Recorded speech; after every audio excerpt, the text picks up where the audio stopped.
rigatoni. I wanted cheesy potatoes with sausage, but I don't know what should we do.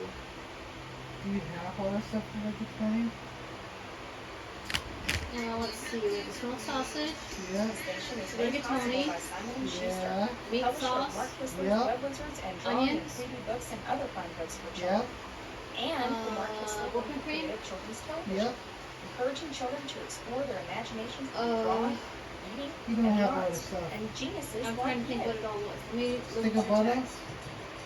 We got butter. We got garlic. Let me look at the text. You like the red wine in it? Like you do last time, right? Yep.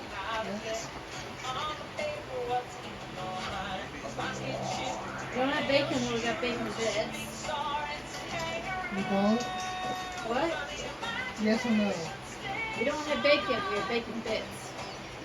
Yeah, I know. Okay?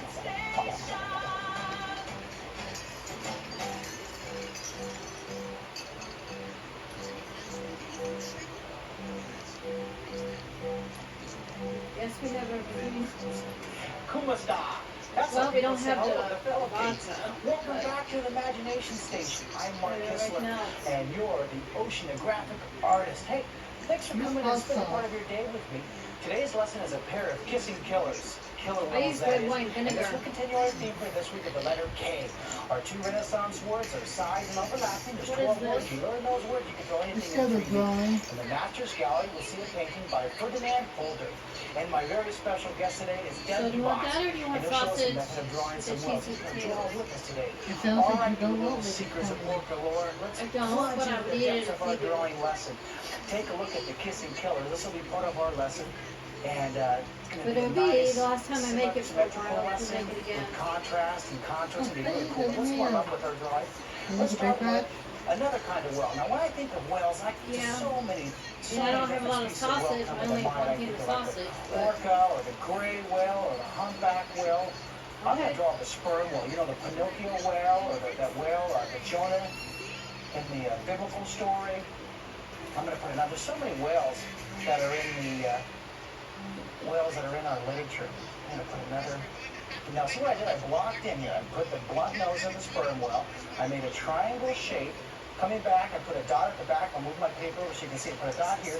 And I'm going to use an S curve to block it in. See that? Now look how fast that I just flow. So just flow with me. I know once I start drawing, I forget you kids are drawing with me. I start just going right through the paper. Oh, no, he's going too fast. Mom, slow down. Don't you panic. Don't worry. You'll get the idea. As long as you get the gist of the drawing, get the general lesson. Hey, cool music. Dynamic, daring music man Dan. Thanks for playing such nice music for us to get inspired by. I'm going to put the pectoral fin right here on the side, the smaller fin. Then I'm going to put the eye, block the eye about right here. See that? That's going to be our eyeball. This will be the pectoral fin. That's the side fin. And then I'm going to put another pectoral fin back here, a little smaller. Do you know why that fin is smaller? If you have one object that's closer to you, it's a little bit larger, see? So we create size. That's one of the Renaissance words. That's closer. That's using size. There's another word we're using. You ready for this? Can you guess if it's over something? It's overlapping. That's right. Let's block in where the teeth are going to go. And then we put that bubble. You got to remember the bubble up here at the top, the foreshortened circle. Now comes the fun part. I'm going to draw the foreshortened circle here. I'm going to wrap. I just remember what the other book was that is well inspired. It's the story of Moby Dick. Remember? All the way across here. So the sperm whale is a very popular fictional character. And I'm going to put his little jaw right here. I'm jumping all over the drawing. Sorry about that, Mr. Camera person up there. I'm going to draw this solid tone, solid line. I'm going to darken it. I'm going to detail it. I'm going to refine it. Put the teeth. Now, if I were to put a screen right here, it would look more and more like a screen. It would be a baleen. See, that would be baleen in front right there. That's how they would sift out the shrimp and the phytoplankton to eat right here. Put some contour lines underneath here. And then a darkening, overlapping of the pectoral fins. Put a shadow underneath here. In fact, I'm going to give him a little eyeball. Maybe you can make his eye drooping right here. See that? His eye feels like kind of sleepy well. Now, if you come to the top, These whales are known for blowing bubble nets. 3 or 4 of these sperm whales will swim in circles, and they'll circle a whole school of fish, and then they'll take turns swimming through the school and going, sushi! Go right through there and get a snack. Now these fish, they know what's happening. They see the bubbles, and they go, ah! Oh no, it's a bubble net! What are we gonna do? Wait, I have an idea. Ready? Heart attack, heart attack. Pencils on your head. Repeat after me, stand back. Fight! Draw, draw, draw, draw, draw. Look right here. Can you come in tighter? I'm going to make these fish on strike. Look at, they're carrying signs. No more sushi. Sushi's unfair. All the way. I'm going to go about, a couple more minutes on this one. I'm going to do a overlapping line. I'm going to come up. I'm going to make it a little bit wider. We'll come around here. Using that S curve. Now remember, if I go too fast for you, don't you fret or panic. Don't you worry at all. You can just record it on the video machine. You can play back over and over. It's just the side of our pencils. Across here, all the way up, blending it down as we come. Then I'm going to blend it right as we go across. That's nice, that ocean music here. Hey, I'm really excited. We have a special drawing guest who's going to actually help us with our next drawing lesson. It's going to be very, very cool. Doug DeBoss, a very accomplished artist. One of my heroes, I actually learned how to draw some whales from his drawing books. It's pretty cool. I'm going to put a line down here. And then, of course, you can use your finger and put the paper stump. Put some action lines back here. And you can shade all you want. Blending and shading, blending and shading. You know what? I have an idea. Let's put the mother whale right next to this. Will be the baby whale. I'm going to put the mother back here. So I'm going to use that mirror idea. I'm going to mirror this big whale back here. The baby will be swimming beside her mom. And then her tail will come up here. You can see the big mama's tail. Look at that.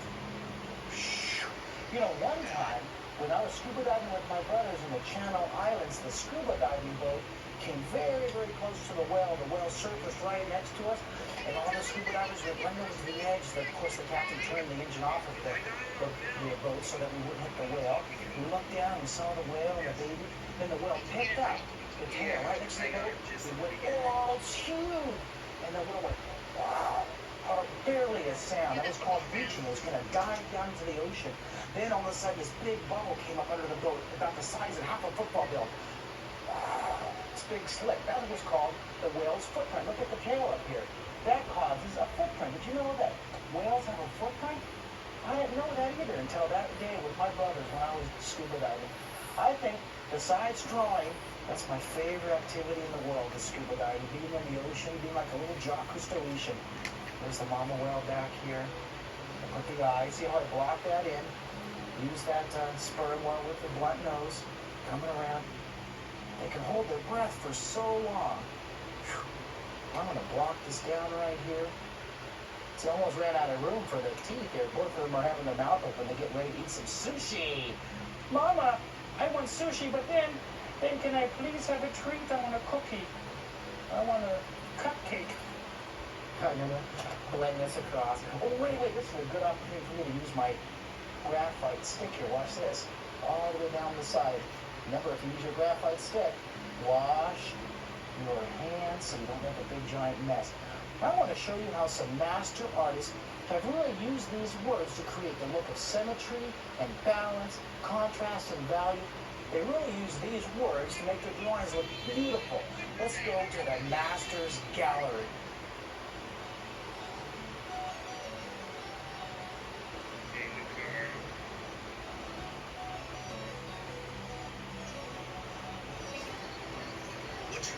This painting is called The Sacred Hour, and it was done by the Swiss artist Ferdinand Holbein in 1910. This little picture eventually was made into a big mural and painted right on the wall of a building. The two women aren't exactly the same. Their hair and the way they place their arms and feet are different, but the two figures are arranged symmetrically as mirror images of one another. As you can see, the symmetry in all sorts of things that help enhance your drawing. Butterflies have symmetry on their wings. Your face is symmetrical. Artists use symmetry for balance and beauty in their pictures. Thanks to the Cincinnati Art Museum and the Kim Salge Kids Art for finding that wonderful piece for us. So let's get back into our great drawing. We're inspired.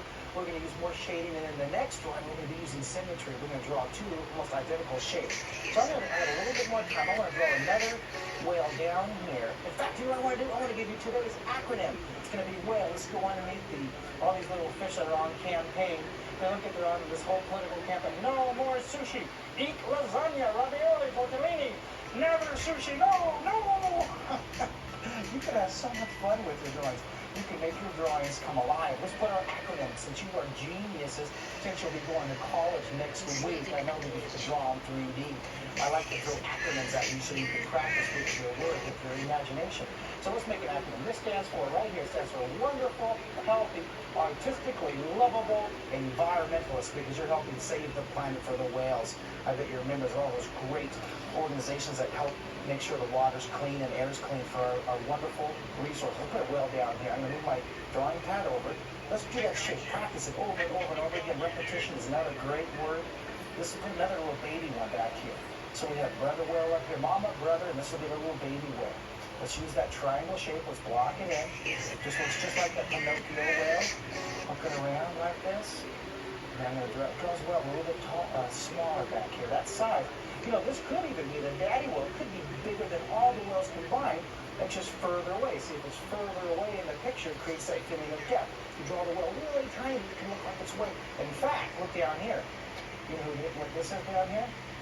That's going to be another whale. See that? You can barely see. It's just a dot. That whale could be bigger than these, but you're creating the illusion. That's called size. That's called size. I'm impressed, Mr. Director. Guess what? I was going to pull up size. Way to go, Dad. Thumbs up. Yeah. Boy, you guys are going to be drawing in 3D back in the control room. All right, let's put the teeth here. We're just going to do this little whale. Put the overlapping. Put that back fin. Draw another one. You know what? Let's have a contest. See if you can draw 100 different sizes of whales. Try doing different species too. Try drawing maybe the orca whale, the sperm whale, the humpback whale. You know, can I tell you the story when I went scuba diving in Nui Island in South Pacific? Every morning we wake up on the boat. I was helping my great friends Todd and Stephanie McHenry. Look at that. I said the name on national television. How cool. I was sailing across all the way from Bora Bora all the way to Tonga. Took us 7 weeks on the boat, big, giant 40-foot wave, and a little tiny 32-foot boat, too. It's really, very, very exciting. But we made it. Hallelujah. Put the shading down here, all the way up and around. Now, every morning when we woke up on the island of Bora Bora, and in Nui Island in South Pacific, and even in Tonga, off the back of the anchorage where the boats were, let's put some bubbles here. On the back of the boats, we would hear this. You can hear the whale blowing the air out of their blowhole. We look out and 50 feet from the back of the boat, we would see the whale. So we put on our gear, we'll put our mask and our snorkel and our fins, and we'd jump in very quietly into the water so as not to scare the whale. We sit right next to him, taking pictures. Such a fabulous experience. The most amazing experience of my life, without a doubt. Incredible. Okay, now, my favorite time of the whole lesson is when I get to see your drawings. I get to see your drawings in the student gallery.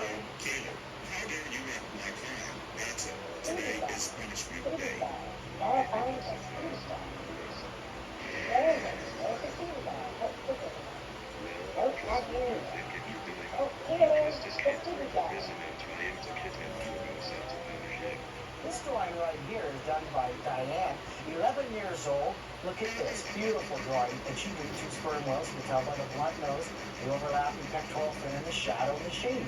A little bit of color goes along with. Look at the shark up here. Let's show you another ocean drawing. This was done by Lillian, 9 years old. She went to a school assembly that I was teaching in Chicago, Illinois.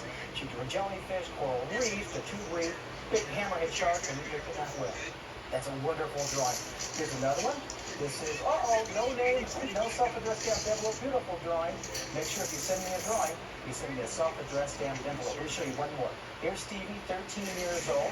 Now, she was a student at my Albuquerque, New Mexico summer class. Albuquerque, that's where we are right here. KMME Studios doing our show. Pretty cool. Mark Kitzel's Imagination Station address is Post Office Box 41031, Santa Barbara, California, 93140. And what do you always remember? A self-addressed damn biblical. Good answer. You can draw with me more on the internet at www.drawfreely.com. Remember, serve safely. Now is the time we've all been waiting for. We get a draw in 3D with Doug Dubas, the author and illustrator. Take a look at these great sea creatures. Now, fellow author Doug Dubas illustrated a series of how to draw books called Draw. Very cool drawing and 3D books. You can also contact and learn how to draw more on the website with Doug at www.drawbooks.com. Of course, you can link through Look who's here live in the studio. Welcome aboard the Imagination Station. Thank you, Mark. Nice to be part of the crew. What an honor to meet you in real life. It is. Another fellow author. This This is is cool. because, you know, when you said to me earlier, you said earlier on the show that you learned to draw a whale for myself. But what you didn't say is what you told me before we started shooting was that you had learned to draw an orca whale. I thought that was so cool because I have your book drawing in 3D and I found an orca whale in there that's completely different than the orca that I drew. You've got some really different stuff. When I drew it from the side and I got real bold patterns. When you draw it, you've got it 3D here. You've got some nice curving, some chance for some contour lines, some depth, and some shading. And I thought it'd be fun. So let's take these two, let's combine them. I'm going to start out doing my orca, and then I'm going to add your orca to it, and we'll end up with a kissing killers. The orca whale's got a very interesting shape. And when I say very interesting, that's kind of a way of saying it's a little bit hard to draw. And any time I get a shape that's hard to draw, I look for the simplest shape that I can find to start with. In this case, it's an oval, but the head of the orca kind of comes down to a point. So I add a little bit of a point coming down here. It's also got a little bit of a bump on it. Let's talk about you, See what I'm doing is instead of trying to draw this whole thing in one fell swoop, I'm taking one shape, another shape, and another shape. And it's like, yeah, I'm building it. And if I need to get rid of a part of one shape, I can always take my eraser and let me get that stuff out of there. It's like you're like a marine biologist almost, huh? I'm a marine biologist, but I don't think the marine biologists have names for these parts that I'm drawing. Yeah, Well, that's it. This is a nice bump. This is, we say in the scientific textbooks, this is a bump. Making a tapering triangle coming down for the tail flutes, and the tail flutes are just S curves. There's an S curve going that way, an S curve going that way. Now these S curves, I make them look pretty easy, you make them look pretty easy. You know, they really are pretty easy, but some people get confused, and I think it's one of the things you just have to practice a few times. I look real carefully. I don't usually like tracing, but if somebody wanted to trace one of these, I'd say that's a good way to learn. Sure. Because it's a complicated little curve to make there. That There's S nothing curve. all wrong with tracing. That's how I learned how to draw hands. That's how I learned how to draw the giraffe. But you'll be drawing it Actually, I'm tracing this up. No, just tracing. kidding. Now, the male orca whale, it turns out, has a much bigger dorsal fin, that fin on the back, than the female. Right in the middle of this. So that's how they identify with the different sexes of the whales. The Yeah, male when has a bigger fin. When you see an orca swimming around with this big fin coming out, it's kind of rough on the back. That's going to be a male orca. But we've got everything. The only thing I haven't added is those fins. Pectoral fins or flippers. I'm going to make the other ones smaller. I'm going to use your word. Is that word you had for making one bigger and one smaller? Size? Size. Size. Well, it's size and overlapping. There's the pectoral fins. Yeah, and I kind of made that a little messy. I'm going to clean it up. I don't really need to because, as it turns out, that whole fin or flipper is going to be dark. The eye. I'm going to look at the eye. You like that music? I like it's great music. Very dynamic music, Dan. You rock over there. Perfect. Perfect whale music. Now, the pattern of every orca is unique. What I'm doing is I'm just following the one out of the book. I did a lot of research and looked at a lot of pictures. I wanted to make mine look as real as possible, so I found an orca, copied that pattern. What I got, Are they all the same or are they different spots? they all got different shapes of that white and black. What I'm going to do is I'm going to start shading this orca in.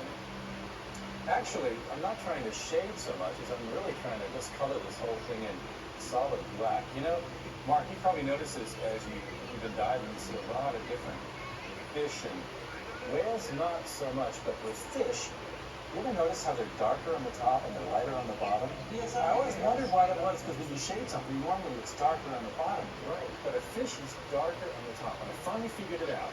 If you imagine you're a fish and you're swimming around and you want to eat up another fish for lunch. You want sushi. You go swimming around looking for lunch. You look up, and if you look up and you see the fish above you are all dark on the bottom, it's just snap. If you're looking up Lunch. and the fish is lighter, then it's camouflage. It's natural They're like, camouflage. the same thing on the top. If you're swimming around looking down at fish because you want. Sushi. You look down and they're all really dark against the Okay, dark. if you want to find out more information about whales or sea creatures, you can always go to the internet. Let's see what Webmaster Dennis has for us today.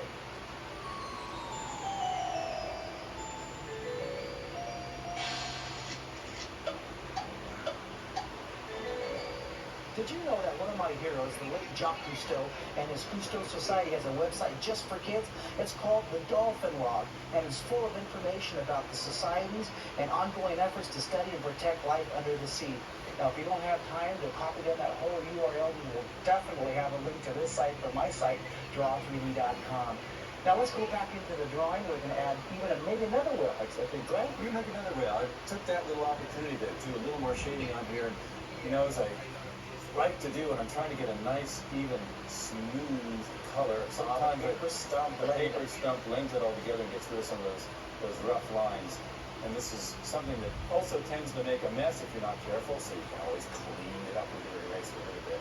But that makes that orca look nice and dark. I could also go over and make some of these lines. It's good for another whale up on this side. Another whale. I want to do a whale the way you did it. I like the way you draw a whale because you got some depth in it. The way you do a whale and drawing in 3D is you have a line coming around like this, and a big curving line coming up like that, another curving line coming way back here. Now, so all looks kind of. Let me just pause for a second. Come on in with the camera. See what he does? He's blocking it very naturally. He's having these two whales kiss. Look at this. They're kissing killers, kissing over whales in love. Should we do a little kissy art attack? Go ahead. Art attack. Kiss, kiss, kiss, kiss, kiss, kiss, kiss, kiss. Oh, they're romantic whales. Let's get back to this part of it. We got to make it. Get that 3D effect by having these lines overlap just a little bit, and we're going to also put these tail flukes here, a curving line, and those little S curves, coming in like that. Now, let's see, what else do we need on here? I think we better put a fin. Fin can come right down here, pectoral fin. And the other one's going to be a Look lot. at this. Let me show something. Look what's happening. We're creating a little bit of symmetry in our, a little bit of balance. We have a whale on the right side, so we have a whale on the left side. Go ahead and draw the other.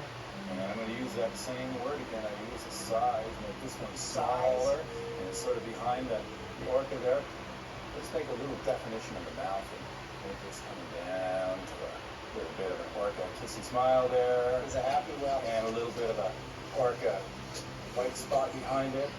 Maybe white down here. I'm going to put a little white back That's here too. the fine pattern on the back of the Yeah, whale. what I liked about the way you drew this is there's some parts that are pretty flat, so I can shade them just with straight lines. But when you get back here where it starts to curve around, I'm ahead of myself here. You get back here, and you can use some contour lines. And now I'm making a mess here, so I think what I'll do is take a piece of paper and lay it on top That's of a my good, you know drawing. what? I do that when I illustrate my children's books. I put it down to keep it clean as you move across. Absolutely. You do that also, don't you? If you're really good, you can, and you're right-handed, you can start the upper left-hand corner and do the whole drawing that way. But That's for me, from top to no way. I'm turning the paper around, and if I'm not careful, I end up with my paper all over my hand all over the drawing. I can make some contour lines going this way. Now, I forgot to put the fin in here, so let's, the dorsal fin. Slightly smaller dorsal fin. That's going to be pretty solid black, so I'll show you that right in. Okay, we've got some contour lines. Let's make some more contour lines going around here. Ragged contour lines, but even if you're not real good at these, you find any time that you draw lines that help show the form of what you're drawing, it's going to make it much more realistic. So that's an important word, is form. Contour lines give the drawing shape and form. Yeah, and form is basically just three-dimensional shape. And you can wrap it around. And anytime you want to make something look really cool and curvy, you want to pay attention to that. So let me just go over these again. Do them a little more carefully. Now, the reason I'm doing them again a little bit darker is because I want to shade this now. When I shade it, It's going to blend together. I don't want it all to completely blend together. I want some of these lines to still show. So let me start adding some shading. A couple more minutes, so we'll probably blend it. I'll probably blend this all together. I love that back fin. Is that the caudal fin? They made that call. I know the Fisher twins. It Was was, I that the think, power pin or flipper? I think it's called a flute, son. The flute. There you go. That's what it's looked up as. It's kind of a strange version of a flute. They call it a flute, maybe. I'm not, if you're a marine You're an artist biologist, and a poet and a punster. that's right. You can't think of what to think about when you're drawing. Make up silly jokes. That always works. Well, it's good to know that someone else who's drawing with the children makes sound effects and stories and has fun with it. You make sound effects too? All the time. Yeah, I love to. Okay. That's starting to look pretty good. I'm going to take my rusty stump. Yeah, pull back a bit so you can see that symmetry How do happening. you take that away? Oh, sorry, put that back in there so it keeps the drawing clean. And grab After all, this is a whale out of your book I'm drawing.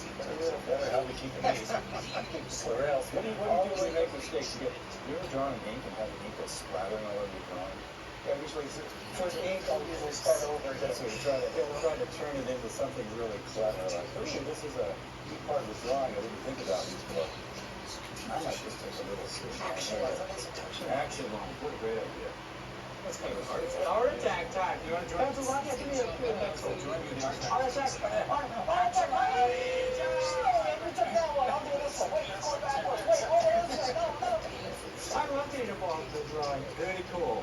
Well, guys, I hope you keep drawing. Thanks so much for spending part of your day with me, Mark Isler, and the very, very famous and accomplished artist, W. Boss. Thanks so much for Thank doing you, our Mark. Imagination Pleasure to be Station. here. Now remember to draw in 3D, draw lots of whales, draw sea creatures, and I can't wait to see you next time right here on the Imagination Station. The 3Ds of drawing, dream it, draw it, and do it. Thumbs up, W. Boss. Yeah! Let's sharpen up. Let's add some more detail right Here, here. grab a pencil. Um,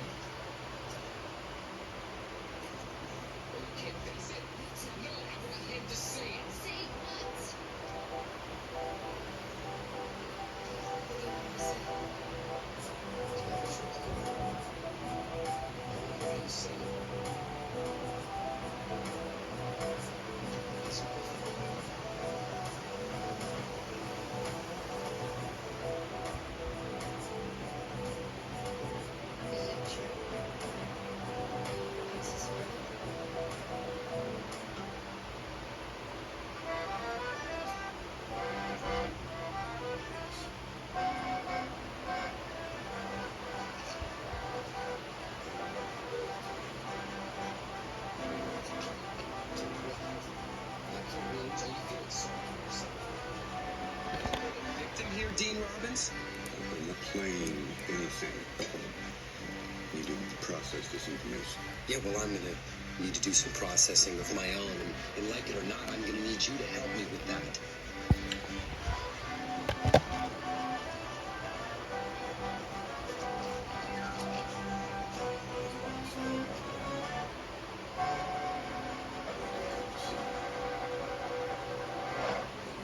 Mark Kistler's Imagination Station is made possible by Simon & Schuster, publisher of Mark Kistler's Web Wizards and Drawing and 3D books and other fun books for children. And the Mark Kistler Computer Children's Television, encouraging children to explore their imagination through drawing, painting, and the arts, and geniuses like you.